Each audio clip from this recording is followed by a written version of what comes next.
예배를 위해 영상 앞에 나오신 모든 성도님들을 예수님의 이름으로 환영합니다. 다 함께 이 시간 자리에서 일어나셔서 함께 찬양하시며 2020년 6월 14일 주일 예배를 시작하도록 하겠습니다. 이곳에 오셔서 이곳에 앉으소서. 이곳에서 드리는 예배를 받으소서.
우리 다 함께 사도신경으로 신앙 고백 드리도록 하겠습니다. 나는 전능하신 아버지 하나님 천지의 창조주를 믿습니다. 나는 그의 유일하신 아들 우리 주 예수 그리스도를 믿습니다. 그는 성령으로 잉태되어 동정녀 마리아에게서 나시고 본디오 빌라도에게 고난을 받아 십자가에 못 박혀 죽으시고 장사된 지 사흘 만에 죽은 자 가운데서 다시 살아나셨으며 하늘에 오르시어 전능하신 아버지 하나님 우편에 앉아 계시다가 거기로부터 살아있는 자와 죽은 자를 심판하러 오십니다. 나는 성령을 믿으며 거룩한 공교회와 성도의 교제와 죄를 용서받는 것과 몸의 부활과 영생을 믿습니다. 아멘. 자, 이제 다 자리에 앉으셔서 찬송가 29장을 함께 찬양하도록 하시겠습니다.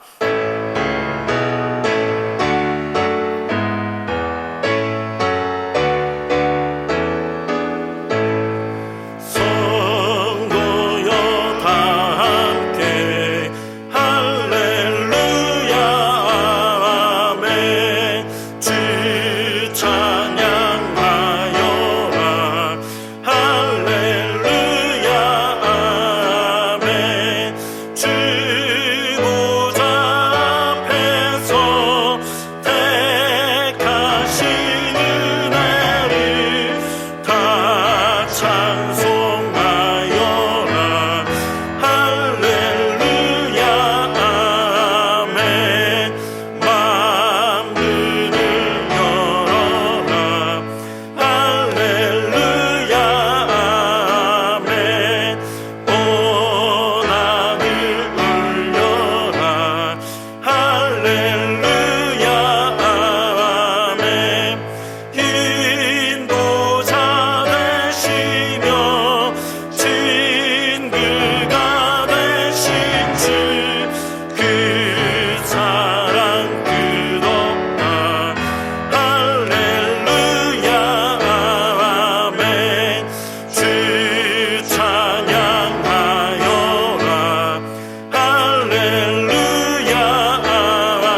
함께 기도하도록 하겠습니다.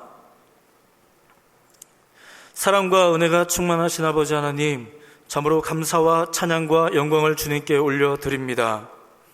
오늘도 주일을 맞아 많은 예배자들이 영상 앞으로 나와 하나님 앞에 예배하고 있습니다. 주님께서 저들의 마음과 신령한 고백과 또한 간절함을 기억하시고 또한 주를 향한 저들의 고개 숙임을 기뻐 받으셔서 온전히 하나님의 영광 삼아주시기를 간절하게 기도할 때 주여 응답하여 주시옵소서. 어려운 환경 중에 그렇게 우리가 할 수 있는 것을 따라 지금 이 시대 주님 앞에 나와 예배한 자들이 있습니다. 하나님 존귀함을 얻으시옵소서, 영광을 받아주시옵소서. 어렵고 힘든 사회라 말하지만 주님의 영광이 가리워지지 않고 주님의 영광이 땅에 떨어지지 않고 온전히 밝히 드러나는 역사를 오늘 이 시간에도 우리에게 허락하여 주시옵소서. 그렇게 주님의 예배자들이 발걸음을 내디뎌 주님 앞에 나아가오니 주여 우리의 예배를 기뻐 받아 주시옵소서. 소망하건대 오늘날 우리는 여러 소식과 여러 어려움 가운데 휘청거리고 있습니다. 날마다 들려오는 소리 소문과 그 문자를 받아가면서 우리는 어떻게 해야 될까 고민하고 또 한 번 낙심하고 기뻐하고 휘청거리고 있습니다. 하지만 하나님, 이 시간에 우리가 눈을 질끈 감아 주님 앞에 나아가오니 하나님, 오히려 이 질끈 감은 눈으로, 오히려 고개 숙인 우리의 고개 숙임으로 무릎 꿇고 나아가는 우리들의 고백이, 우리들의 모든 자세가 온전히 참 자유를 얻을 수 있는 귀한 고백이 될 수 있도록 도와주시옵소서. 세상에 많은 것 때문에 휘청거리고 있지만 오히려 이 시간에 주님 앞에서 오히려 우리가 담대함을 얻게 하여 주시고 굳건함을 얻게 하여 주시옵소서. 세상의 어려움 때문에 휘청거리다 혹시 주님을 향한 우리의 믿음마저 휘청거리지 아니하도록 주여 이 시간 다시 한번 우리를 붙들어 주시되 하나님 주신 은혜로 하나님께 예배할 수 있는 우리 모두가 되게 하여 주시옵소서. 그래서 또한 소망하는 건 역시 주님으로부터 말미암은 것을 소망합니다. 하나님, 우리는 연약하여 때로 감당치 못할 거라 염려하며 우리는 휘청거리고 있습니다. 하지만 말씀은 우리에게 말하기를 너희가 감당치 못할 시험당함을 허락지 아니하시고 또한 시험당할 쯤엔 또한 능히 감당케 하신다 말씀하셨으니 오 주여, 그 은혜를 구합니다. 그 은혜를 구합니다. 그 힘을 구합니다. 주님의 그 개입하심을 구합니다. 오늘도 그렇게 한날 한날을 살아내는 예배자들이 주님 앞에 예배하며 주님 앞에 영광 돌리며 더 나아가 주의 은혜를 구하오니 주여 하늘의 문을 활짝 여시옵소서. 선포되어지는 말씀으로 말미암아 깨닫게 하여 주시고 울려 퍼지는 찬양과 기도로 말미암아 다시 한번 우리 영혼의 정립이 일어나게 하여 주시고 그렇게 하나님의 개입하심으로 인해서 이 어렵고 혼탁한 세상 속에 믿음의 자녀로, 믿음의 백성으로 살아내는 영혼의 활력을 얻을 수 있도록 주여 이 시간을 주장하여 주시옵소서. 병든 자들이 있습니다. 가난한 자들이 있습니다. 어찌해야 될지 몰라 혼란스러운 자들이 있습니다.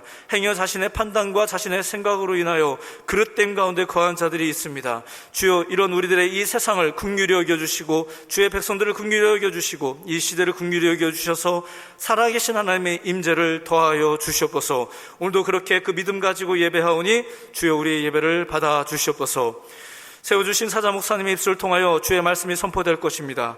하나님, 그 말씀 한 구절 한 구절이 이 시대에 어찌해야 될지 알지 못하는 우리들 가운데 영혼의 지침되게 하시고 영혼의 이끌림되게 하여 주시고 그 말씀으로 말미암아 살아계신 하나님의 임재를 다시 한번 경험하는 놀라운 증거의 시간, 믿음의 시간, 경험의 시간이 될 수 있도록, 체험의 시간이 될 수 있도록 이 예배를 주장하여 주시옵소서. 함께 하신 하나님, 오늘날에 우리가 겪고 있는 이 어려움 가운데서 우리가 할 수 있는 바를 따라 부지런함으로 주의 백성답게 서기를 원하오니 주여 알게 하시옵소서. 깨닫게 하여 주시옵소서. 영혼의 활력을 덧입혀 주시옵소서. 오늘도 그렇게 이 예배를 통하여 역사하실 그 하나님의 임재를 기대하오며 예수님의 이름으로 기도드리옵나이다. 아멘. 자, 우리 이 시간 함께 찬송가 50장 1절만 찬양하시면서 준비하신 예물 주님 앞에 드리는 시간 갖도록 하겠습니다.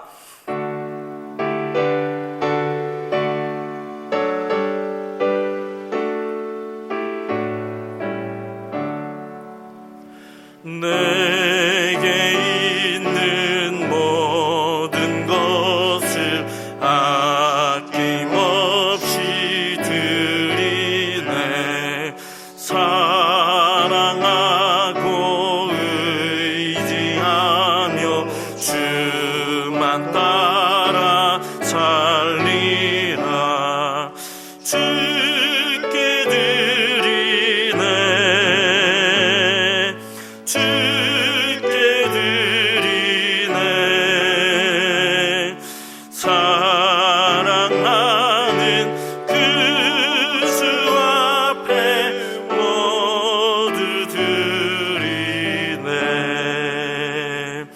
아멘. 이 시간 데려진님을 위해서 잠깐 같이 기도하도록 하겠습니다. 하나님 감사드립니다. 주께 드릴 수 있는 은혜를 우리에게 허락해 주셔서 감사를 드립니다. 모든 것이 주께로부터 말미암았으니 모든 것이 주께로 돌아감이 당연합니다. 하나님, 우리의 삶이 그러하고 우리의 신앙의 고백이 그러하고 또한 물질이 그러합니다. 하나님, 우리가 이 땅에 살아갈 때 필요를 따라 채우시는 주님의 은혜가 있음을 믿습니다.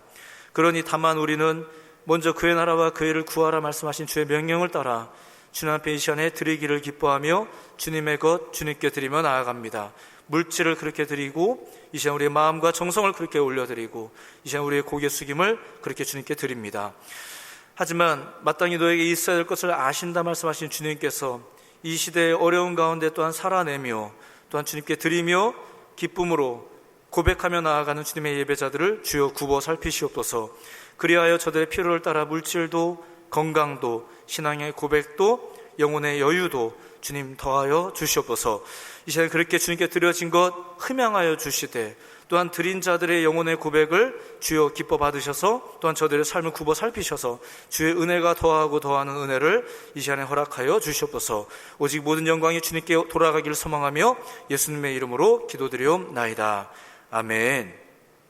할렐루야. 주일 예배 오신 성도님들을 주의 이름으로 환영합니다. 코로나 기간이 길어지면서 또 몸과 마음이 많이 지칠 수 있는데 모든 성도님들 영육간에 강건하시기를 부탁드리겠습니다. 교회 소식 잠깐 전하겠습니다. 풍요로운 빛 온라인 교육이 6월 21일 주일에부터 시작합니다. 기도해 주시고 격려 많이 부탁드리겠습니다. 2020년 장학생 선발이 있습니다. 주부 별지를 첨부해 주셔서 장학생 선발이 있음을 알고 또 이렇게 지원 부탁드리겠습니다. 코로나가 종식되어서 하루빨리 종식되어서 또 생활과 또 생업과 교회가 속히 회복될 수 있도록 정상화될 수 있도록 기도 바랍니다. 네, 하나님 말씀 보도록 하겠습니다. 하나님 말씀은 마가복음 12장 13절에서 17절까지 말씀입니다. 마가복음 12장 13절에서 17절까지 말씀, 우리 한 목소리로 같이 읽도록 하겠습니다. 그들이 예수의 말씀을 책잡으려 하여 바리새인과 헤롯 땅 중에서 사람을 보내매 와서 이르되 선생님이여 우리가 아노니 당신은 참되시고 아무도 거리끼는 일이 없으시니 이는 사람을 외모로 보지 않고 오직 진리로서 하나님의 도를 가르치심이니이다. 가이사에게 세금을 바치는 것이 옳으니까 옳지 아니하니까 우리가 바치리까 말리까 한데 예수께서 그 외식함을 아시고 이르시되 어찌하여 나를 시험하느냐 다너리 하나를 가져다가 내게 보이라 하시니 가져왔거늘 예수께서 이르시되 이 형상과 이 글이 누구의 것이냐 이르되 가이사의 것이니이다. 이에 예수께서 이르시되 가이사의 것은 가이사에게 하나님의 것은 하나님께 바치라 하시니 그들이 예수께 대하여 매우 놀랍게 여기더라. 아멘. 유대인 역사가 요세푸스에 의하면은 예수님이 살던 갈릴리 지방에 폭동, 어떤 그런 반란이 일어났다고 소개하고 있습니다. 이름은 유다입니다. 갈릴리 지방에 유다라는 자가 일어나서 로마 제국의 반기를 들었다고 해요. 그래서 반란을 일으켰습니다. 근데 이 반란의 명분이 뭐였느냐? 그러면은 세금 제도였습니다. 세금 제도. 그 당시 로마가 식민지 백성들에게 거두었던 그 세금, 여기서는 인두세라고 얘기할 수 있겠는데요. 그 각 개인에게 부여됐던 그 세금 때문에 반란을 일으켰다고 합니다. 유다는 이렇게 주장했다고 해요. 세금을 로마인들이 바치는 것은 비겁한 자들이 하는 것이다. 그리고 하나님을 배반하는 행위다라고 명분을 내세웠다고 합니다. 그렇게 해서 다수의 사람들이 모여서 반란을 했지만 곧 진압이 되었던 것이죠. 그만큼 세금 문제는 유대인들에게 있어서 굉장히 민감한 문제였습니다. 그래서 사람들을 선동할 수 있었던 명분이 되었던 것이죠. 오늘 본문에도 이 세금 문제가 또다시 등장합니다. 사람들이 들어와서 예수를 찾지 못했던 유대 종교 지도자들은 유대인에게 민감한 이 세금 문제를 가지고서 예수님을 다시 한번 잡을 계략을 꾸미고 있습니다. 13절 말씀 읽겠습니다. 그들이 예수의 말씀을 책잡으려 하여 바리새인과 헤롯 땅 중에서 사람을 보내매. 앞선 마가복음 11장 27절 33절 보게 되면 예수님을 함정에 빠뜨리기 위해서 종교 지도자들은 권위에 관한 논쟁을 벌입니다. 너가 성전에서 가르치는 것과 성전을 청소했던 그 모든 것이 어떤 권위에서 나온 것이냐. 만약 하나님께로 나왔다 그러면 신성 모독죄로 몰아갈 것이며, 또 내 개인이 한 것다 그러면은 너가 어찌하여 우리의 권위 하에 있지 않고 너의 마음대로 자유대로 행했냐고 하면서 어떻게 선택을 하든 간에 몰아가려고 했었죠.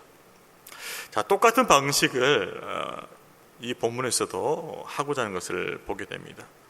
즉 유대 종교 지도자들은 예수님을 그 말씀을 책 잡으려고 해요. 어떻게든지 말씀의 책을 잡아서 올무에 빠뜨리려고 하는 것이죠. 그런 시도를 다시 반복하고 있습니다. 자, 근데 여기서 모인 사람들의 특징을 보여줍니다. 바로 바리새인과 헤롯 당이죠.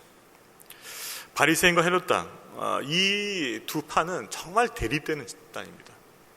바리새인들은 율법을 굉장히 중시하고 율법 준수를 생명처럼 여깁니다. 그래서 율법을 알지 못하고 또 율법을 지키지 않는 사람들은 굉장히 업심여겼습니다. 그런 사람들은 땅의 사람들이다, 땅의 백성들이라고 그렇게 얘기까지 했었어요. 그러면서 자신들은 굉장히 의인인 것처럼 이렇게 다른 사람들을 경멸했었죠. 그리고 특별히 세리와 죄인들을 멀리하였습니다. 특별히 세인들은 동족의 피를 빨아서 세금을 걷어서 로마에게 바쳤기 때문에 로마의 하수인으로서 그들을 굉장히 미워하였습니다. 반면에 헤롯 당은 어떤 부류일까요? 그들은 귀족층입니다. 주로 제사장 그 계층에서 나왔는데요, 친로마적인 상류층에 있었습니다. 그래서 이들은 로마에게 굉장히 친절했어요. 그리고 로마의 정책을 많이 받들고 지지했습니다. 그러면서 기득권을 누렸던 집단이죠. 사실 그래서 바리새인과 헤롯 당은 상극적인 관계였습니다. 뭔가 하나 이렇게 만든 게 없었어요. 즉 물과 기름과 같은 관계가 바로 바리새인과 헤롯 당이었다는 것이죠. 자, 그렇게 상급 관계도 불구하고 그들이 하나의 목적 아래에 뭉쳤습니다. 바로 예수님을 제거하기 위한 목적이었죠. 바리새인들은 세리들과 또 죄인들과 교제하는 예수님이 밉보였습니다. 또 안식일을 범했고요, 또 율법을 철저히 지키려고 했던 자신들을 위선자라고 예수님께서 지적했던 것을 기억하고 있습니다. 또 헤롯 당원들은 예수님께서 큰 인기와 그 명예를 누리고 있으니까 자신들이 받고 있던 그 권위와 그 권세와 그 인기들을 예수님께로 빼앗겠다고 생각해서 정적의 대상으로 예수님을 삼았던 것이죠. 그리고 또 예수님께서 혹시 세리 요한처럼 자신들의 불의를 지적하고 또 자신들을 공격할까 봐 두려워했던 것이죠. 그래서 바리새인들에게나 헤롯 당에 있어서나 예수님은 다 위험한 인물이었던 것이에요. 자신들의 기득권과 지위를 언제든지 해체할 수 있는 위험한 인물이 되었던 것이죠. 그래서 이 위험한 인물인 예수님을 제거하기 위해서 그들이 하나가 된 것입니다. 자, 이것을 시편 2편 2절 3절에서 이렇게 예언하였습니다.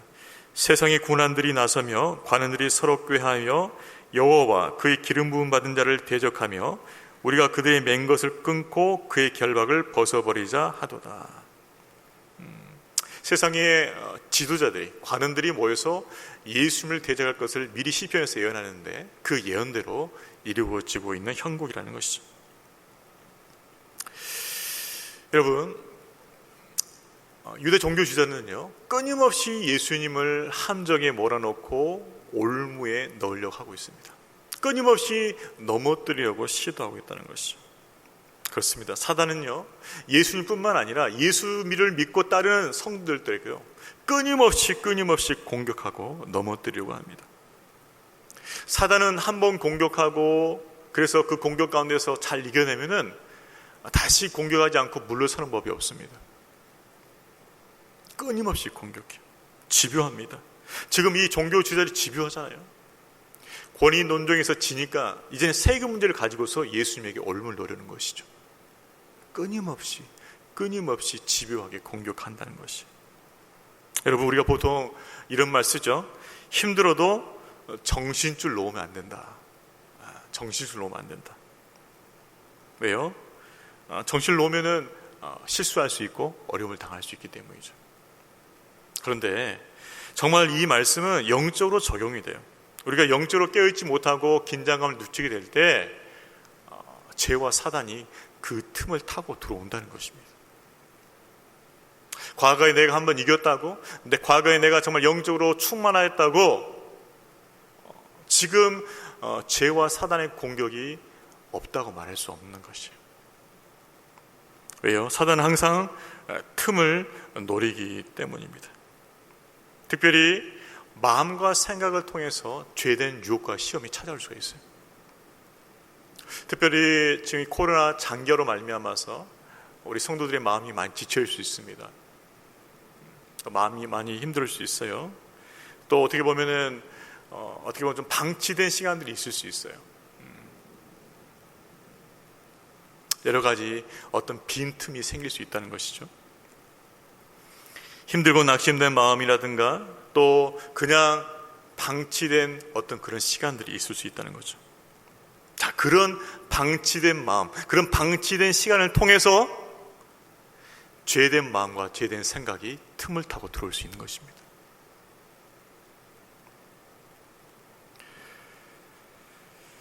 고든 메드너 책에 내면서의 영적 질서 성장이라는 그 제목의 책이 있어요.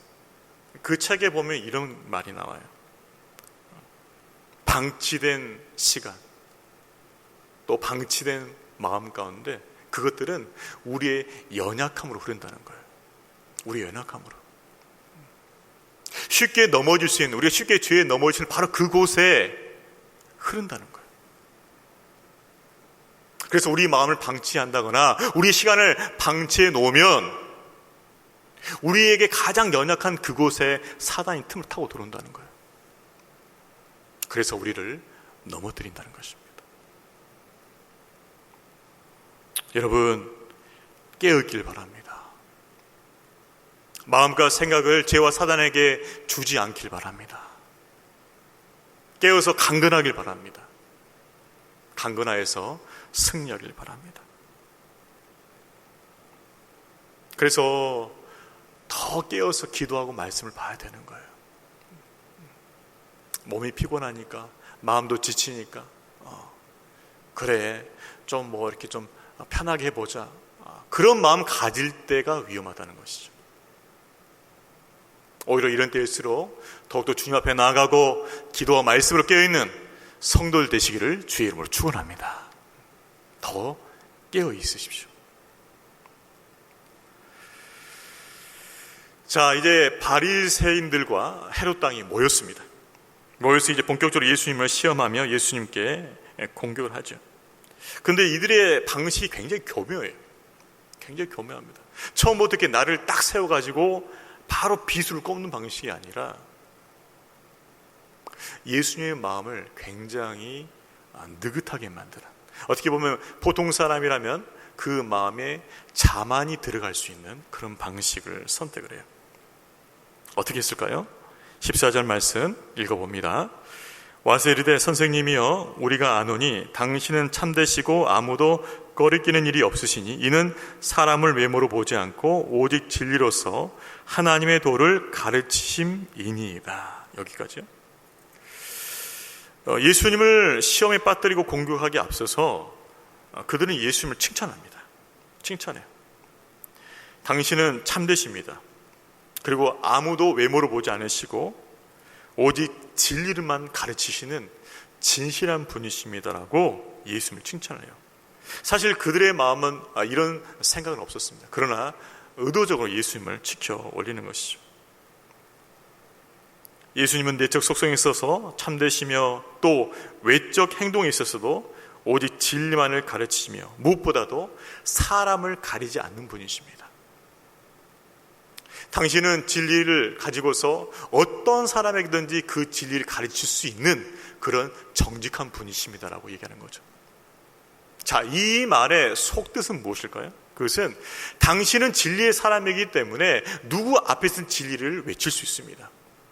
바리새인이든 아니면 헤롯 당이든 아니면 로마 황제가 당신 앞에 있다 할지라도 당신은 진리를 외칠 수 있는 진리의 사람입니다. 이렇게 치켜 세우는 거예요.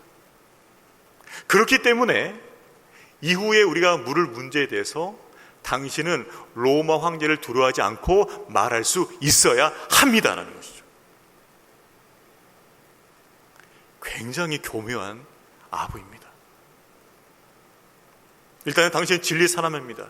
참되십니다. 진실하십니다. 지켜 세우죠. 그렇기 때문에 당신은 로마 황제 앞에서라도 당신의 소견을 밝혀야 됩니다. 이런 것이에요. 그래서 옳음을 노리는 거예요. 여러분, 사람들이 칭찬해 준다고 해서요, 그거 다 받아 넘기면 안 됩니다. 악한 사람들은요, 그 칭찬을 통해서 우리를 넘어뜨릴 수가 있어요. 우리 마음이 자만해진다면 조심해야 됩니다. 그 칭찬을 통해서 우리 마음이 자만해지고 교만해지고 깨어있지 못한다면 조심해야 되는 것이죠. 왜요? 사단이 그렇게 역사하기 때문에 그렇습니다. 이들은 교만 음모를 통해서 예수님을 칭찬하는 후에 예수님께 이렇게 다그치듯이 말합니다. 가이사에게 세금을 바치는 것이 옳으니까 옳지 아니하니까 우리가 바치리까 말리리까 한데, 예수님을 한껏 지켜 세운 후에 바로 자신들의 본심을 드러내는 거죠. 어떤 본심입니까? 어느 편에 대답을 하더라도 올무에 빠지게 하는 세금 문제라는 것이죠. 가이사는 로마의 황제에 대한 총칭이 되는 것이죠. 로마 황제 지칭하는 것이 바로 가이사예요. 가이사. 자, 근데 가이사, 로마 황제는 그 식민지 백성들에게 인두세를 거뒀습니다. 유대인들에게는 남자는 14세에서 65세까지, 여자는 12세에서 65세까지 모든 유대인들에게 한 대련을 거뒀다고 그래요. 그래서 이것을 로마 제국의 국고로 바로 보내었습니다. 자, 그런데 이 세금이, 이 인두세가 문제가 된 것이죠.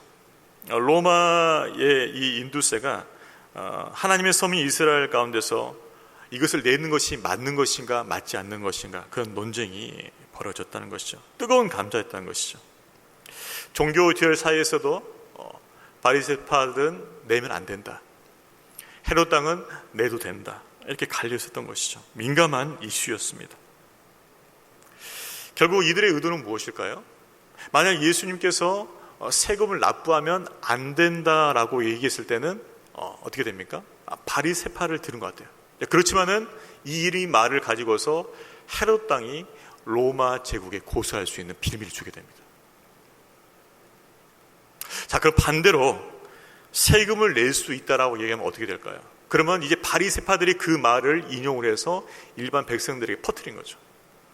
예수는 반민족주의자다, 로마에 붙어서 세금을 내야 된다고 말했다라는 것이죠. 그렇게 예수님을 공격할 수 있었다는 거죠. 결국은 어느 쪽을 선택하더라도 예수님은 공경에 처할 수밖에 없는 상황이었습니다. 로마 반역자가 될 것인가, 민족 반역자 될 것인가, 이 두 편에서 서 있는 거죠. 한편을 말하면 로마 반역자가 되는 것이고, 또 한편을 말하면 민족 반역자가 되는 것이죠. 바로 이 함정을 퍼안 나왔다는 것이죠. 그래서 바리새인과 헤롯 당이 같이 모인 거예요.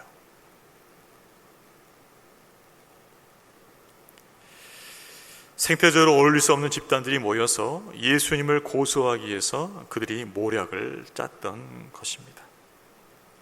그렇습니다. 지금 바리새인들과 헤롯 당원들의 행위는 가면을 쓰고 예수님께 나오고 있는 것이죠. 예수님을 올무에 빠뜨리기 위해 사악한 시험을 하고 있는 것이죠. 여러분, 우리 삶에도 이런 때가 있을 수 있다고 생각됩니다. 우리가 보통 진퇴양난이라 그러는데요. 그러니까는 어느 쪽도 갈 수가 없는 거예요. 어느 쪽도 갈 수. 어느 쪽도 갈 수가 없는 거죠. 어떻게 보면 지금 코로나 이 사태에도 좀 연관될 수 있을 것 같아요. 경제만을 너무 추구하다 보면은 이게 방역이 어려워지고, 방역만을 너무 이걸 살리다 보면은 또 경제가 어려워질 수 있는, 어떻게 보면 이런 진퇴양난, 그런 상황이 우리의 신앙 가운데, 생활 가운데 있을 수 있다는 거죠.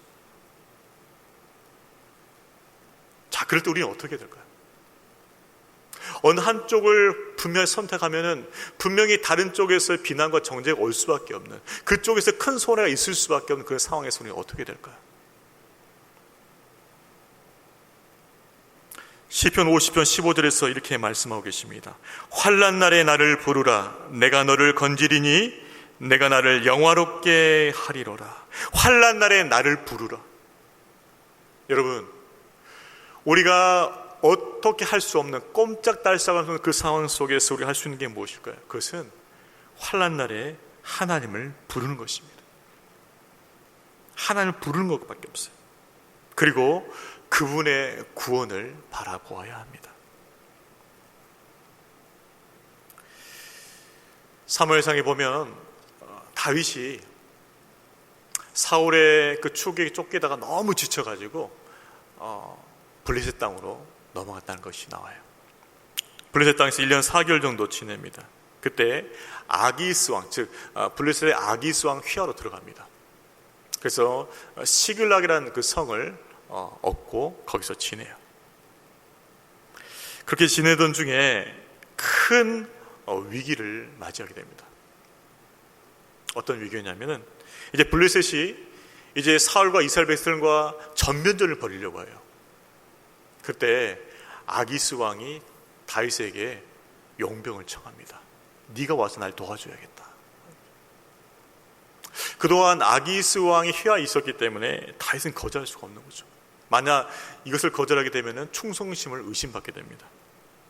그래서 어쩔 수 없이 가야만 한 상황이에요. 자, 문제는 무엇입니까?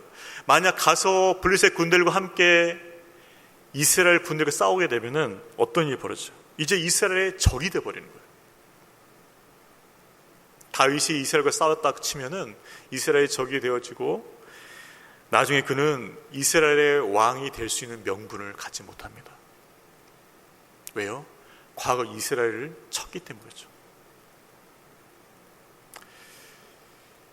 아기스 왕에게 가지 않겠다고 말하자니 충성심을 의심받게 되고, 아기스 왕과 함께 이스라엘 군대와 싸우자니 자신이 나중에 왕이 될 명분을 잃어버린 거죠. 이러지도 못하고 저러지도 못하는 거죠. 그때 그거 할 수 있었는 게 무엇이었을까요? 하나님께 기도할 수밖에 없었죠. 하나님 어떡합니까? 하나님 구해 주십시오. 저는 어떤 편을 선택할 수가 없습니다. 자신이 살아보겠다고 블레셋 땅으로 넘어갔는데 오히려 자기가 갇혀버린 거야. 그때 하나님께서 다윗의 기도를 들으시고 역사하시죠. 어떻게 합니까?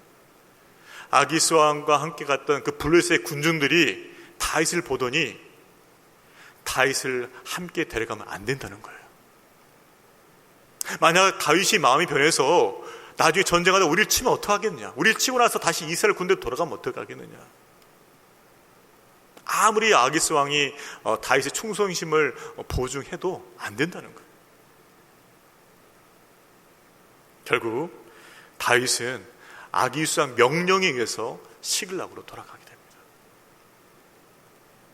하나님의 구원이 임하게 된 것이죠. 여러분, 우리 삶 가운데 이러지도 못하고 저러지도 못하는 진퇴양난의 상황을 만날 수가 있습니다. 그럴 때 우리는 어떻게 될까요? 환난 날에 나를 부르라. 우리 주님밖에 없어요. 우리 주님만이 우리의 구원이셔요. 내가 손을 쓰기 시작하면 더 어려워질 수가 있어요. 내가 뭘 만지기 시작하면 더 헝클어질 수가 있어요. 그래서 주님께서 손을 쓰셔야 되고 주님께서 만져주셔야 돼요. 그런 상황이 있어요. 그런 상황은 주님께 완전히 맡겨드려야 돼요. 그럴 때 주님께서 역사하실 줄로 믿습니다.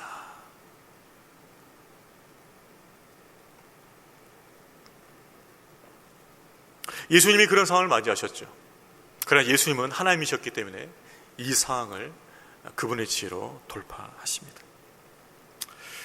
자, 예수님은 그들의 책략에 대해서 어떻게 대응하셨습니까? 15절 중반부터 16절까지 읽어보겠습니다.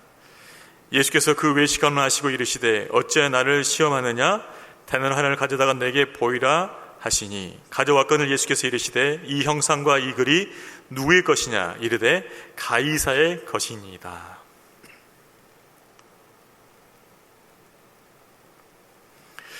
한 데나리온은 당시 노동자의 하루 평균 임금이었고요. 이것은 로마법으로 정해진 인두세의 납부 금액이었습니다. 그러니까 한 사람당 이 한 데나리온을 내면 되는 것이었어요. 예수님께서는 이제 세금 문제를 돌파하기 위해서 한 데나리온을 가져러 가십니다. 그러면서 예수님께서 물어보시는 거예요. 야, 이 데나리온에 무엇이 새겨졌는가라는 것이죠. 무엇이 새겨졌는가 물어보시는 거죠. 그때 사람들이 뭘로 대답하겠습니까? 바로 가이사의 것이다. 가이사의 형상과 글이 있습니다라고 얘기를 하게 되는 것이죠. 예수님께서는 바로 이것을 가지고 말합니다. 만약 이 데나리온이 가이사의 형상을 가진 것이고 가이사의 글이 있는 것이라면 가이사에게 주어라. 가이사에게 주어라 말씀하신 거죠. 그러시면서 또 한 말씀을 주십니다. 하나님의 것은 하나님께 바치라고 하시죠. 자, 우리 17절 말씀도 같이 읽습니다. 이에 예수께서 이르시되 가이사의 것은 가이사에게 하나님의 것은 하나님께 바치라 하시니 그들이 예수께 대하여 매우 놀랍게 여기더라. 그들은, 종교 지도자들은 그들이 보냈던 바리새인과 헤롯 당은 둘 중에 하나를 선택할 줄 알았어요. 세금을 납부하라, 아니면 세금을 납부하지 말라. 이 둘 중에 하나를 선택을 해서 자신들이 놓은 그 올무에 걸려들기 원하고 있었어요. 그러나 예수님은 그들의 간교를 정확히 알고 계셨어요. 그들의 관계를 정확히 알고 계셨어요. 그래서 그들이 전혀 예측하지 못했던 방식으로 이 세금 문제를 해결하십니다. 바로 그것은 이 동전이 가이사의 형상이 새겨진 것이라면 가이사에게 주어라. 그리고 하나님께 드릴 것은 하나님께 드리라고 하면서 명쾌하게 이것을 해결하시는 것이죠. 이것은 단순히 바리새인들과 헤롯 당이 놓았던 그 올무에 빠져나간 측면에 있어서 아주 지혜로운 답변이었다고만 생각할 것이 아닙니다. 이것은 신학적인 진리가 담겨져 있어요. 그 당시 식민지 지배에 있었던 유대 민족은 로마 제국을 어떻게 바라보아야 할 것인가에 대해서 매우 입장이 분분하였습니다. 잘 정리가 되지 않았었어요. 그래서 로마 제국과 항상 싸워야 한다는 열심당 그룹들이 있었어요. 칼로 싸워서 우리가 이겨야 된다, 독립해야 된다, 그런 그룹도 있었고, 아니다, 지금 대세가 로마가 아니냐, 전 세계를 다스리는 로마, 이 로마에 우리가 그 그늘 안에서 평화를 누려야 된다, 이런 부류도 있었다는 것이죠. 그때 이런 상황 속에서 예수님께서는 이 사건을 통해서 그 부분을 정리해 주시는 거죠. 모든 권세는 하나님께로 나왔기 때문에 로마의 권세도 하나님께서 주신 것이다. 그렇기 때문에 하나님께서 로마에 주신 그 권세에 너희들이 복종해야 된다 말씀하시는 거죠. 그래서 가이사의 형상에 새겨진, 가이사의 글이 새겨진 그 세금을 바칠 수 있다, 바쳐야 된다 말하는 거죠. 하지만 기억해야 할 것은 그 로마에게 권세를 주신 분이 누구신가? 바로 하나님이라는 거죠. 그래서 그 로마 위에 있는 하나님을 경배할 것을 또한 잊지 말아야 된다는 것이죠. 그래서 예수님은 로마의 통치를 인정하면서도 그 로마를 다스리시는 하나님의 통치를 인정한 것이죠. 대너에 담겨진 그 동전의 금전적 가치는 가이사에게 돌려지만 오직 하나님만이 경배의 대상이 된다는 것을 분명히 하셨다는 것이죠. 왜냐하면 하나님께서 만유의 통치자고 모든 권세는 하나님께 속한 것이기 때문에 그렇습니다. 그래서 이렇게 정리해 주는 거죠. 바리새인에게 이렇게 정리해 준 거다. 바리새인, 너희들은 들으라. 너희들은 하나님께서 로마 제국에 그 권세를 주신 것을 인정해서 세금 납부를 거부해서는 안 된다. 그리고 황제를 세운, 로마 제국을 세운 하나님의 주권을 인정해야 된다라고 바리새인들이 이렇게 얘기하는 거예요. 자, 그러면서 이제 헤롯 당이 얘기하는 것입니다. 헤롯 당, 너희가 세금 납부한 것은 맞다. 그러나 가이사에게만 충성해서 그들의 은덕에 입어서 그들을 의지해서 잘 살아보려는 너희들의 생각은 잘못되었다. 그들에게 의지해서 기득권 누려보려는 너희들의 세속적 욕망은 잘못되었다 얘기하는 거죠. 그 로마를 세우신 하나님만 경배하라는 것이죠. 이것이 헤롯 왕이 주는 메시지였습니다.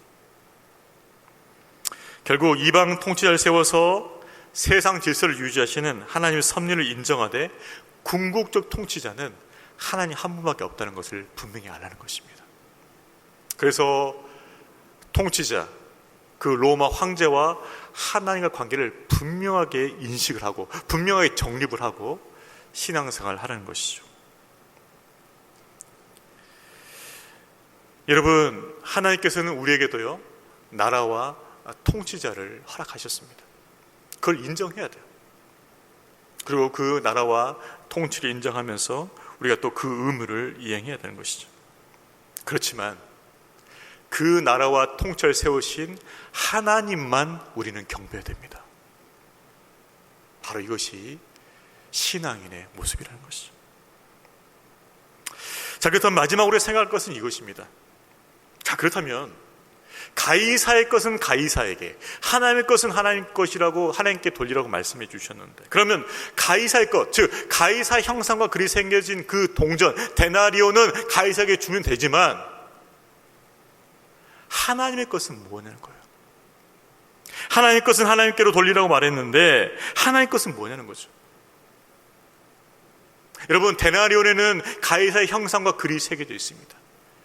그렇다면 하나님의 형상이 새겨진 것은 무엇이냐는 거예요. 무엇에 하나님의 형상이 새겨져 있습니까? 바로 우리에게 하나님의 형상이 새겨져 있다는 것이죠. 창세기 1장에 분명히 말하고 있습니다.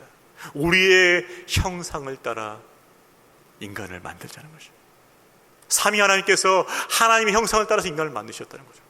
그래서 우리 모든 인간에게는 하나님의 형상이 있습니다. 모든 인간에게. 그래서 하나님의 형상이 새겨지는 바로 우리가 하나님의 것이라는 것이. 너희는 이 작은 데나리온을 황제에게 바칠 것이지만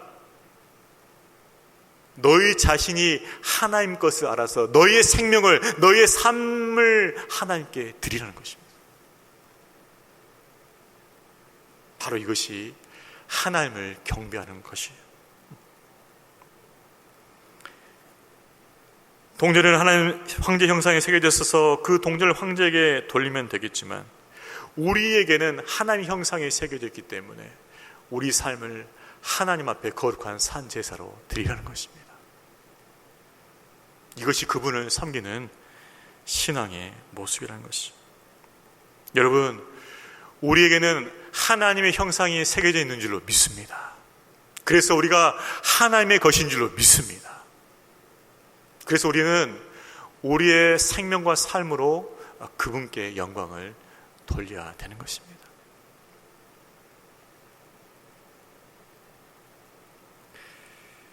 하나님께서는 우리의 참 주인이 하나님 되심을 인정하길 원하십니다.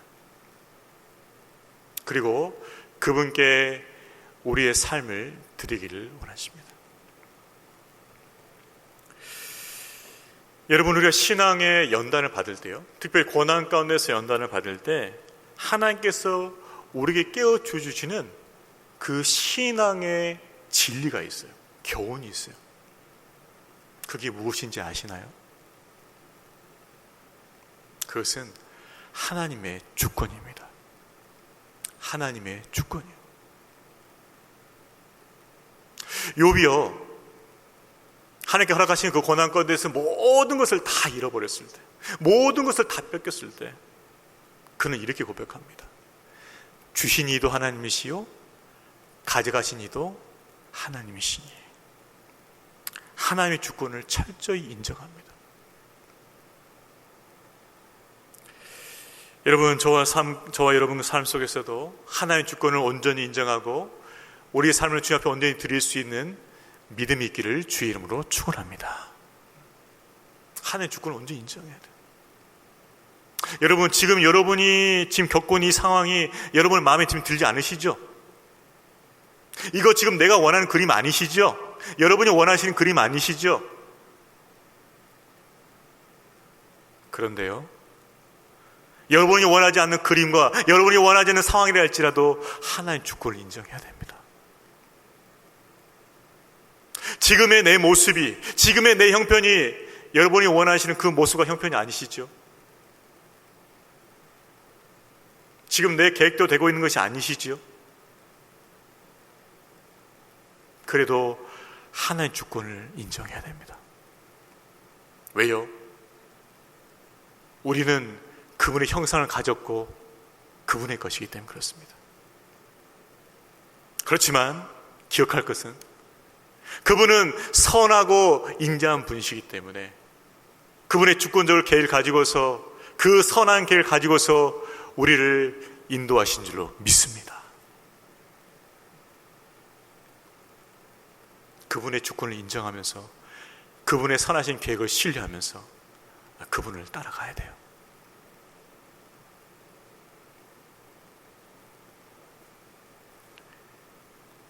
주께서 말씀하십니다. 가이사의 것은 가이사에게, 하나님의 것은 하나님께 바치라. 여러분, 우리 자신이 하나님 것임을 알고 하나님께 온전히 바치고 그분의 뜻이 우리 가운데 이루어지기를 소망하시길 바랍니다. 지금 이 어려운 때에도 하나님께서 주권적 역사로 여러분의 삶과 가정을 인도하고 계십니다. 믿고 신뢰하시고 의지하시고 그분을 따라가시는 믿음의 성도들이 되시기를 주의 이름으로 축원합니다. 우리 지금 다 같이 일어나셔서 216장 성자의 귀한 몸 찬양을 원합니다. 가이사의 것은 가이사에게, 하나님의 것은 하나님께 바치라. 여러분, 우리의 몸과 생명을 주신 분도 하나님이시요 거두어 가실 분도 하나님이십니다. 우리의 모든 것이 그분의 것입니다. 우리가 어떠한 형편이 있든지 간에 우리는 그분이 나의 하나님이시며 나의 주권자이심을 고백할 수 있어야겠습니다. 그 주권 신앙을 더 견고히 해야겠습니다. 그리고 그분의 선하신 계획을 소망해야겠습니다. 주의 은혜와 사랑을 입은 나, 주님께 내 삶 드리길 원합니다. 거룩한 산 제물로 드려지길 원합니다. 그 믿음으로 더욱 견고하게 하여 주옵소서. 이 고백을 가지고 이 찬양 주님 앞에 드리며 나가겠습니다. 성자의 귀한 몸 날 위하여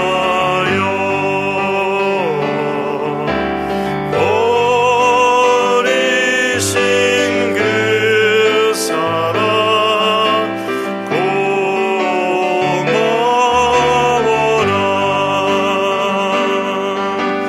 내 머리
가이사의 것은 가이사에게, 하나님 것은 하나님께 바치라. 하나님, 우리가 이 땅 가운데 하나님께서 주신 것을 가지고 하나님께 온전히 영광 돌리게 하여 주시옵소서. 무엇보다도 우리의 삶이, 우리의 생명이 하나님 것임을 고백하게 해주시고 하나님께 바칠 수 있게 하여 주시옵소서. 그 믿음을 허락하여 주시옵소서. 어려운 때, 공고한 때일수록 더욱 주님을 부르게 하여 주시고 환난 날에 우리를 건지셔서 하나님을 영화로 할 것을 소망하게 하여 주시옵소서. 우리 힘으로는, 우리의 지혜로는, 우리의 능력으로는 어찌할 수 없는 그 상황 속에서 우리의 구원자 되신 주님의 이름을 부를 때 주께서 우리를 구원하여 주시고 주를 찬송하게 하사 주의 이름을 영화롭게 하여 주시옵소서. 우리 인생에 온전히 하나님께 드려지게 하여 주시고 우리 인생의 참 주인이 하나님 한 분만인 것을 고백할 수 있도록 우리 믿음을 붙들어 주시옵소서. 이 믿음으로 살아가고 이 믿음으로 승리하는 우리 모든 성도들 되게 하여 주시옵소서. 감사드리며 예수님의 이름으로 기도하옵나이다. 아멘. 이제는 우리 구주 예수 그리스도의 은혜와 아버지 하나님의 크신 사랑과 성령 하나님의 인도하심이